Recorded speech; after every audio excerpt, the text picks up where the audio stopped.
So last night I finished Frostsight, and I'm going to give the rundown of both books. So spoilers for both books. In the first book, I said before that this kind of reminded me of the Aragon series and a little bit of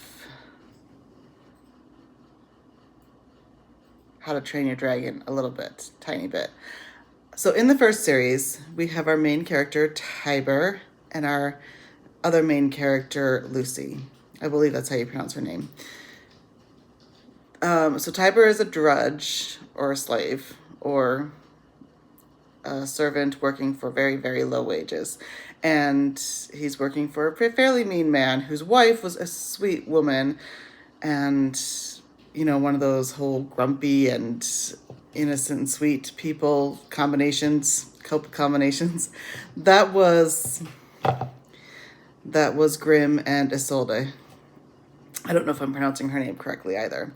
She passed away a while ago, leaving Grimm to take care of Tiber by himself. And of course, he was abusive to him because that's how it goes. So anyway, Tiber's a drudge, excuse me. He's a drudge.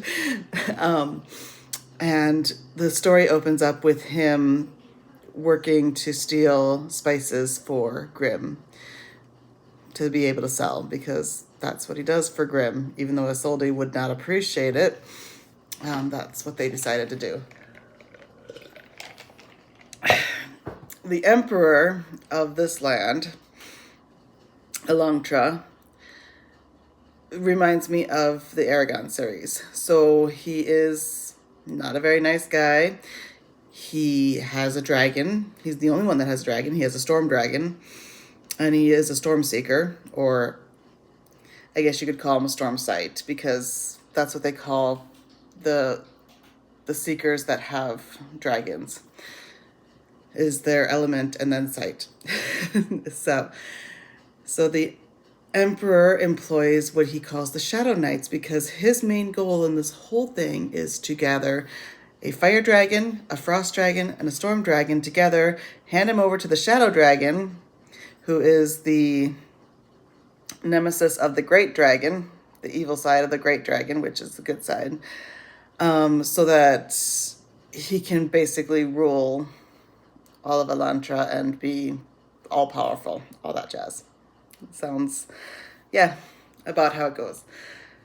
So, Lucy ends up in Tiber's tavern.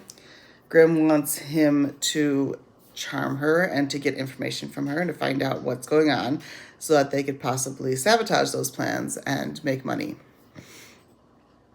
He does that, Lucy, but he gets taken by the shadow guards and beaten because they strongly suspected him of stealing the spices, which he did. So he gets beaten, nothing he hasn't dealt with before. Yeah, it hurts, but he's not going to let Grimm know that. Lucy goes back to her person, who is Ariella, and eventually Grimm tells Tiber, I want you to find out what they're going to steal, and I want you to steal it from them so that I can sell it. So Tiber goes, and he uses his fire-seeking abilities to get the package from Ariella, but something weird happens because Ariella jerks back, and she was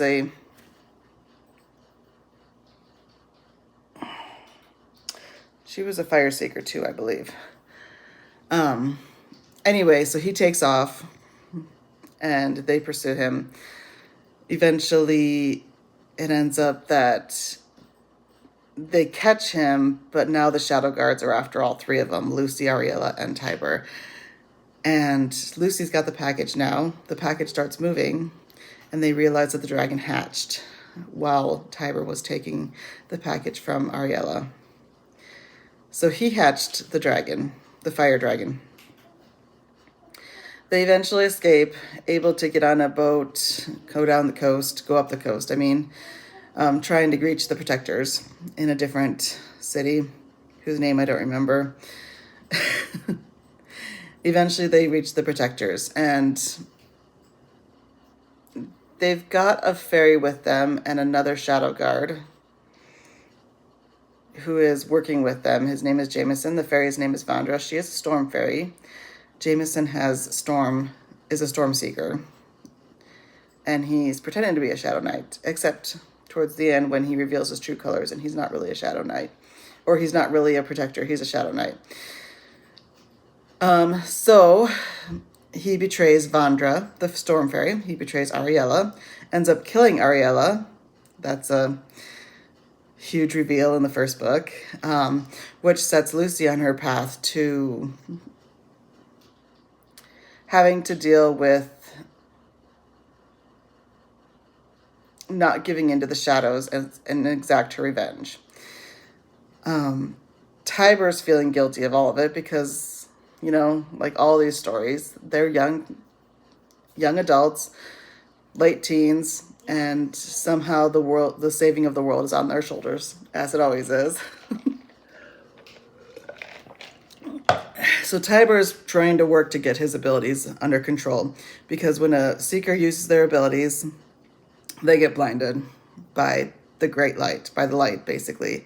So they can't see when they're using their seeking abilities unless they have a dragon who works as their eyes, or they have a person who they call the eyes. So Lucy, who is a frost seeker, is Ariella's eye for the most part. Anyway, so what ends up happening when they get to the protectors is Tiber thinks he sees his sister Katiana as a prisoner of the shadow guards. So he goes, because nobody's like working with him here. Nobody will believe him. Nobody will give him the time of day except Ariella, and she doesn't have time to give him what he needs, the information that he needs. So in his impatience of youth, he goes out with his dragon and Warwick, the fire fairy who saved him when they were captured by the fire fairies. It's only important to get Warwick, I think, in the group.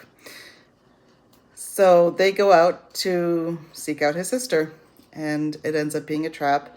They capture Tiber, but they didn't capture Izzy the dragon, and they didn't capture Warwick, who went back to the protectors and told them what happened. So Ariella goes after him. Jameson goes after him. Lucy goes after them. Lucy, when she was a child, a shadow guard had basically used his frost-seeking abilities to basically maim her, take off the fingers of her left hand, so that she just has a palm.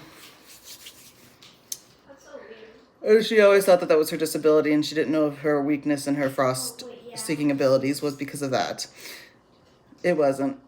It was just because she was holding herself back. But anyway, that's where Ariella gets killed, is when they go in after and they go and save Tiber. Lucy gets him free. Izzy, Lucy, Warwick, and Vandra escape after Jameson shows his true colors. And then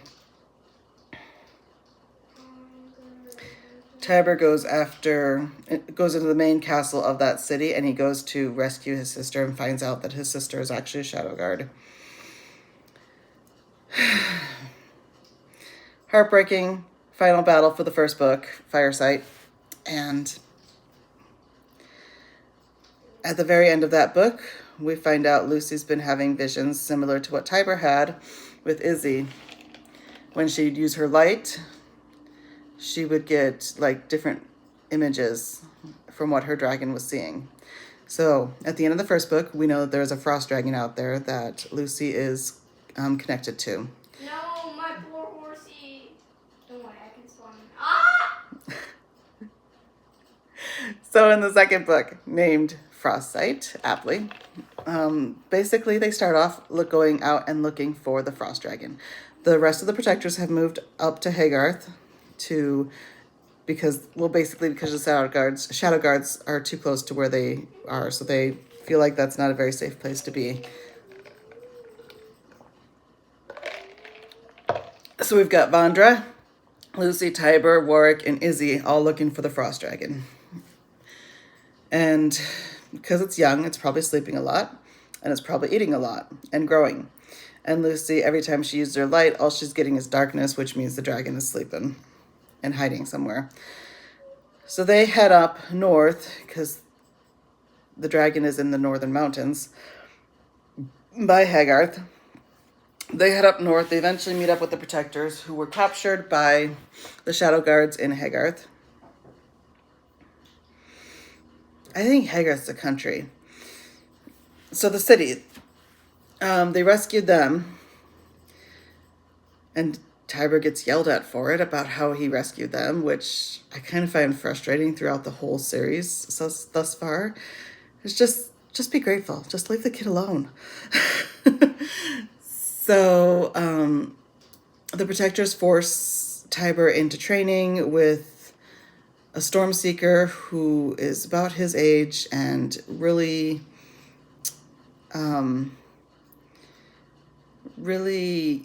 grumpy because his father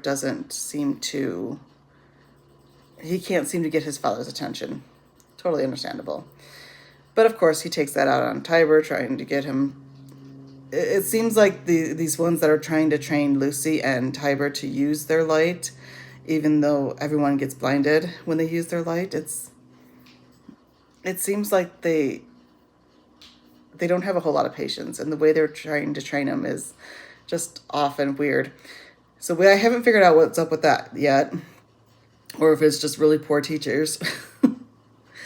Anyway, so we get where eventually Lucy realizes that her dragon was captured by the Frost Fairies, and the Frost Fairies are working for the evil Emperor, Scarden, and he has ordered them, requested evilly, to capture the Frost Dragon so that he can have the Frost Dragon. They do. And then Warwick and Vandra go out to get the Frost Dragon, and they end up getting captured themselves. Somehow the Frost Dragon ends up breaking free, though, and that's the main thing that the Frost Fairies use to capture Vandra and Warwick, claiming that they're the ones that set free the dragon. So then Tiber goes with Izzy to go and get Vandra and Warwick, and he ends up threatening to burn the forest down if they don't release the fairies. And so they release the fairies, and he's made an enemy, and he feels guilty now because Vandra reams him out for basically playing into the fear that fairies have of guardians, dragon guardians, that they're mean and they don't take care of the fairies and the land, and all they want is power, and yeah. But there's a saying that says never trust a fairy. And so there's that. So there's a whole bunch of mistrust on all sides. Anyway, Tiber rescues them. Warwick's thankful. Vandra reams him out, another adult reaming out the poor kid for trying to do what he thinks is best. He's like 19 years old. Why can't we give him a break?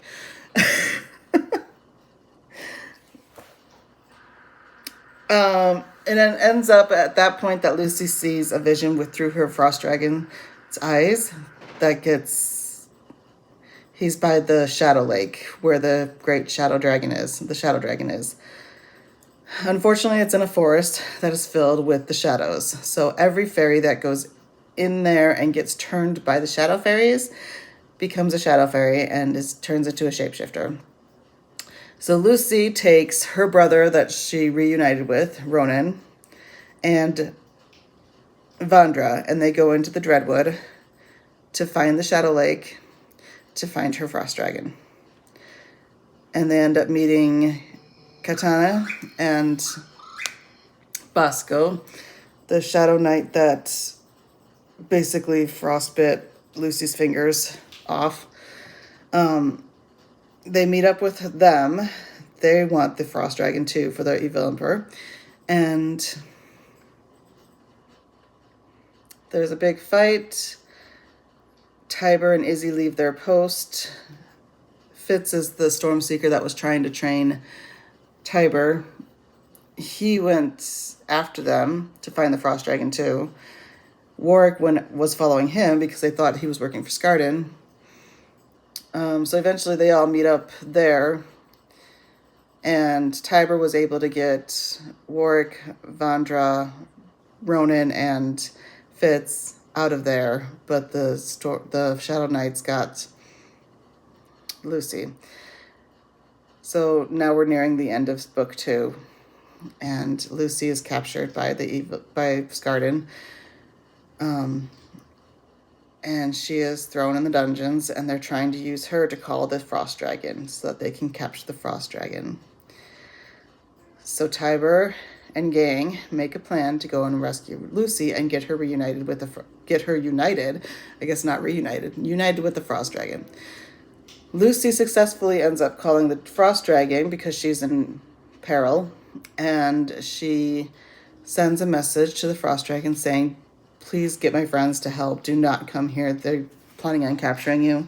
And the dragon goes and meets up with Tiber and them. And so, but doesn't let Fitz ride her or him. We don't know what it is yet. Instead, he prefers that Ronan rides it. So Ronan's riding the Frost Dragon. Katiana is told to kill her brother and capture the Fire Dragon, which is what happens. When Tiber goes to lure the Storm Dragon out and Scarden out of the fortress, Katiana jumps from the Storm Dragon to the Fire Dragon, knocks Tiber off the dragon, and wraps iron chains, which will suppress Izzy's light, around Izzy, and is basically riding her and forcing her under her control. But the shadows come to claim her, and because she's also a fire seeker, she's like, well, why don't I just take all 3 dragons? Why does Scarden get to? All my life, my parents have... The whole reason she killed her parents and saved Tiber was because her parents were kind of ignored her fire-seeking ability and were grooming sounds like such a connotation. They were preparing Tiber to become the fire seeker that she wanted to be, while preparing her for homemaking, basically to be a wife and to have children. So she's resentful of that, so she ended up killing her parents, but Tiber was innocent, so she ended up hiding him and went to go work for the Scardens full time. Well, then she got mad because Scarden's just using her too. So she's like, why don't I take this dragon? So she ends up defying Scarden. And of course he gets angry with her. Meanwhile, we think Tiber's dead, but we know he's not dead because this is kind of a young adult book. Teenager book. This is kind of a teen book, so he's probably not going to die. We find out that Ronan on the Frost Dragon was able to create enough snow. Ronan's not a frost seeker, but the dragon is. So Tiber was saved by a cushion of snow and was picked up by Ronan and the Frost Dragon to go after the Emperor again as they were headed back to the fortress, where Lucy had escaped via her parents. They had somehow been able to steal the keys, dungeon keys, and be able to get Lucy out, and she ended up getting all the protectors out. And Fitz and Vandra and Warwick were going to sneak into the fortress and get Lucy out. They come across a storage room where they find the helpful frost fairy Tristan, who revealed himself to be a traitor. He's working with the frost fairies, but not really for Scarden, but for the frost fairies. Anyway, they take him out. We don't know if he's dead or not. We just know that in their fight, a bunch of frozen stored goods ended up getting a lightning bolt to it, and basically everything broke and clattered and fell on him. We don't know if he's dead or not. So anyway, the Emperor and Katiana with their respective dragons, their dragons are connected through the chains now that Katiana used against the fire dragon, Izzy. They're coming back to the fortress. Ronan, the frost dragon, and Tiber are coming back to the fortress. Lucy and everyone else is coming out to fight with the Shadow Knights of the fortress. So everything's in the yard, and suddenly Katiana the shadows are clear from her mind. It's like, I don't know exactly what happens, but she's able to think clearly, and she realizes what she's done and what's going to happen. And so she ends up trying to get the fire dragon back to Tiber, and instead Scarden ends up shoving her off the dragon because she defied him. So Tiber and Ronan and the frost dragon try to dive after her to save her, but they're too late, and they hit the ground just after she hits the ground. And she has just enough life left in her to tell Tiber that the Emperor Scarden is not the real Stormsight, and they need to find the real Stormsight for the dragon. Because as she was riding Izzy, she realized that she could not be the Firesight, because it can only be the one person. At least that's the assumption that's made. So everybody, the protectors and everybody, ends up trying to basically get the Emperor away, and he does escape, and the city is emboldened now because they fought off the Emperor and won temporarily, but they still won. They've got one dragon though. They've got the frost dragon. Izzy has been captured by Scarden. So Scarden's got the two dragons. He knows he's not the real Stormsight. So he's got two dragons. He's got Jameson, who you're kind of picking up vibes that he's really resentful against the Emperor, which is understandable because he killed his family. You can't buy loyalty with violence. So we're left at the end of the book wondering who the Stormseeker is, or who the Stormsight is. I suspect it might be Fitz, but if the original Stormsight is still alive, it couldn't be Fitz because he's too young. So there's a farmer that's been captured by Scarden. We don't know when. We know earlier in the book that Katiana was torturing him, trying to get answers from him, but he's not giving any answers. We don't know if he's still alive because at the very end of the book, Scarden sends a lightning bolt towards him, and his cries stop. Well, does that mean that he was basically fried, or does that mean that he was just knocked out? We don't know yet. But we do know that the mission now in the next book is to find the Stormsight and to rescue Izzy and to defeat the Emperor. And since there's only 3 books in the series and the last book is named Stormsight, it'll probably be resolved then. So thank you. Let's discuss.